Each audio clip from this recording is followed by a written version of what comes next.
Hello everyone, welcome to GED. Today we have some beautiful Jajamen, the instant noodle kinds, unfortunately, but I mean it's still good. And we're talking about how Tales of Arise is looking oh so sweet, guys. Oh so sweet. So recently there's been a lot of demo gameplay coming out from the lucky individuals that got into, of course, the early little preview demo. It's not a very long thing, it's maybe like 25-30 minutes in between there, but it gives us such a beautiful preview of the world, beautiful preview of all the skills, the arts, the characters themselves, and the kind of roles that they play within the combat system. And my gosh, guys, as for a Tales game, I am so absolutely like floored in terms of just the scope of this game and the funness factor. Not even having my hands on it yet. It's definitely going to be one I pick up before I go into Lost Ark, because Lost Ark is my ultimate end goal for this year.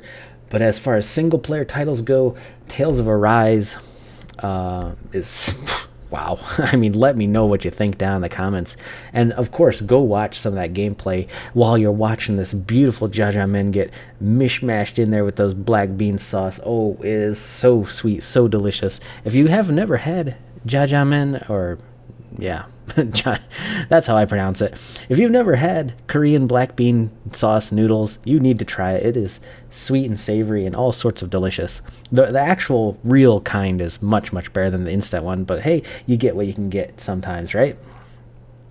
All right, so let's just do a small little discussion on the actual combo system within Tales of Arise, because I did notice that a big part of the gameplay is, of course, comboing with your characters. You kind of build up little stagger points where you can eventually combo with two or more characters. I'm pretty sure it's just two, and in the demo they only had a few character combinations that we could kind of see, but gosh, oh, it just looks so sweet when they do it. It's like a super mega combo attack. And then of course you build up your arts gauge and you spend it. It's kind of a seesaw effect. As far as characters go, I am thinking, I always love mage characters. I'm a huge fan of the mage. So the girl is technically one of two mage-ish characters. The other guy is the guy with the rod. So I think in my playthrough, I'm kind of going to lean 80-20% on the mage girl and then other characters as needed. I'm not sure how much character swapping will be required in the game, but it didn't look like you really had to swap around too much from what I saw. You may have to activate character skills, and that's another thing that's really big in the combat. Activating characters that are on standby, activating characters that are in your party to actually pull off their abilities is really key, I think, in the combat system of Tales of Arise.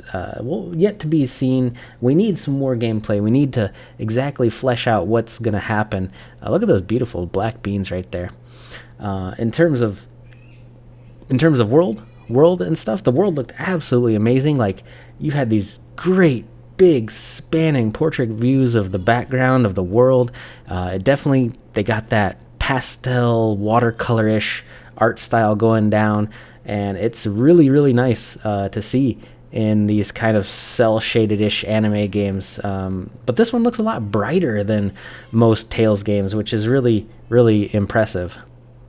Within combat, I did notice that there is that little cure point bar over on the right hand side while they were previewing the demo. So basically you're kind of on I want to say like a time limit, more like a damage limit of when you're fighting bosses.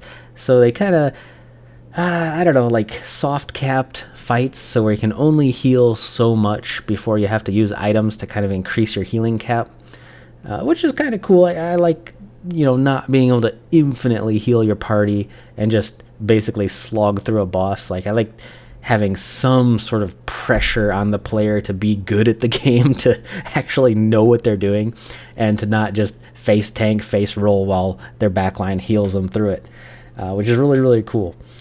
The combat is the typical initiation style where there's monsters on the map, you can see them, and then you run into them, and it kind of activates into the battle sequence where it kind of seals you off in a roundish area as per most of the JRPG games of that series. And yeah, there's nothing wrong with that.